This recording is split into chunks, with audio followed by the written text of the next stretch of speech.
गीता 5वें अध्याय का 14वां श्लोक भगवान कह रहे हैं, न कर्तृत्वं न कर्माणि लोकस्य सृजति प्रभुः न कर्मफल संयोगम स्वभावस्तु प्रवर्तते।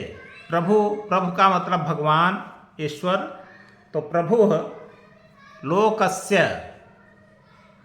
मनुष्यों के, भगवान मनुष्यों के न कर्तृत्वम सृजति, भगवान मनुष्यों के न कर्तृत्व का सृजन करते हैं, मतलब न तो मनुष्यों को किसी कर्म का कर्ता बनाते हैं, न कर्माणि सृजत, न मनुष्यों के कर्म का सृजन करते हैं, यानी मनुष्यों से न तो कर्म कराते हैं, न कर्मफल संयोगम सृजति, और न कर्मों के फल से जो संयोग होता है, जो संबंध होता है, उसका भी सृजन भगवान नहीं करते हैं। इसका मतलब भगवान न तो मनुष्यों को कर्म का कर्ता बनाते हैं, न कर्म कराते हैं, न कर्म के फलों से उनका संबंध स्थापित कराते हैं। भगवान कुछ नहीं कराते हैं।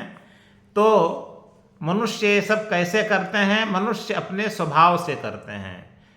हर मनुष्य अपना स्वभाव, अपनी प्रकृति लेकर के उसका जन्म होता है, क्योंकि कर्म जितने होते हैं वास्तव में कर्म प्रकृति का कार्य है, पुरुष का या भगवान का कार्य नहीं है। भगवान कोई कार्य नहीं करते हैं, सारा कार्य प्रकृति करती है। और मनुष्य या जीव ये प्रकृति का ही उत्पाद है, प्रकृति से ही निकला हुआ है।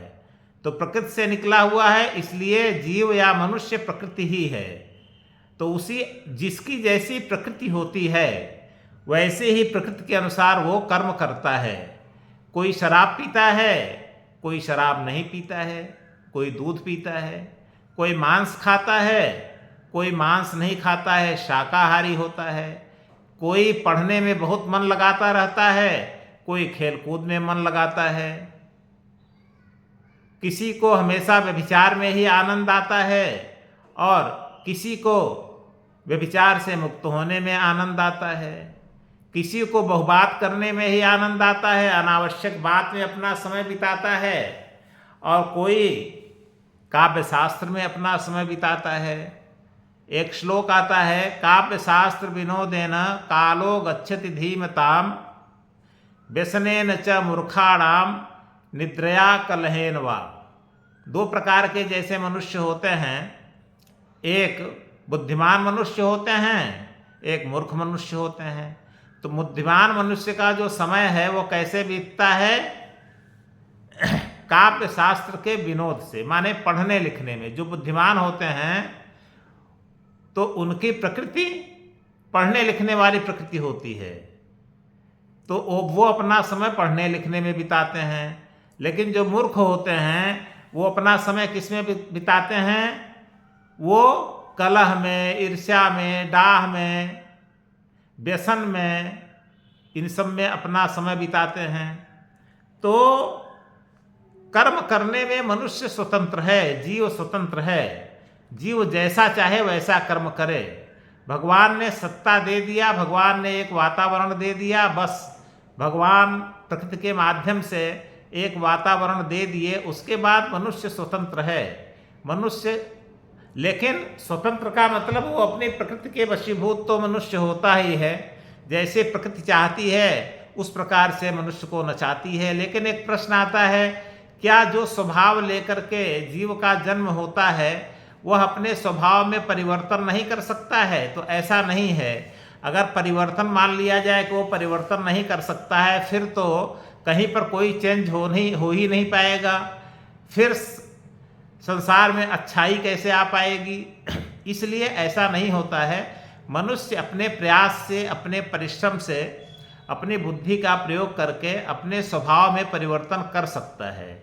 अच्छे गुणों को एडाप्ट कर सकता है और बुरे गुणों का त्याग कर सकता है। मनुष्य वह अपने प्रयास से भी कर सकता है, गुरुजनों की वाणी को सुनकर के भी वो कर सकता है, शास्त्रों, अच्छे ग्रंथों के पढ़ने से भी वो अपने स्वभाव में परिवर्तन कर सकता है।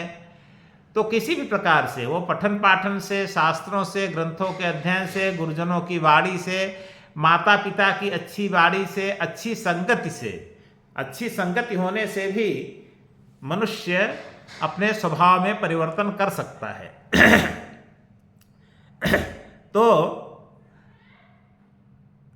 प्रत्येक मनुष्य, प्रत्येक जीव अपने स्वभाव के अनुसार अपने में कर्तापन लाता है।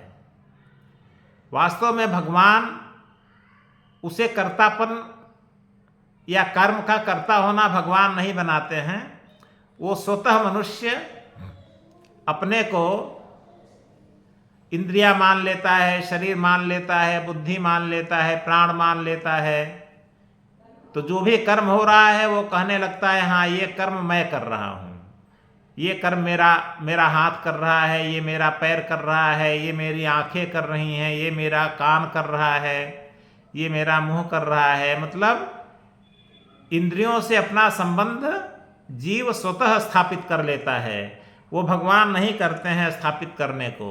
तो जब इंद्रियों से अपना संबंध स्थापित कर लेता है तो इंद्रियों के द्वारा जो भी कर्म होते हैं उसका कर्ता अपने को मानने लगता है।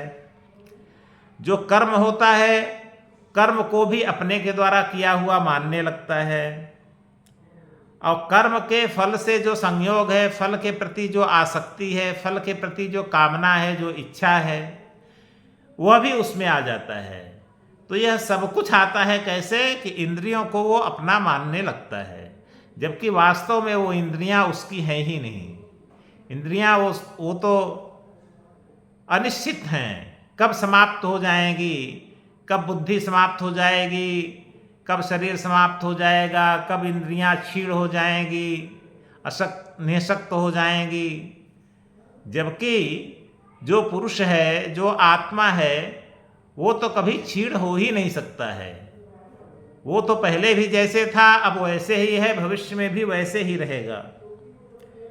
तो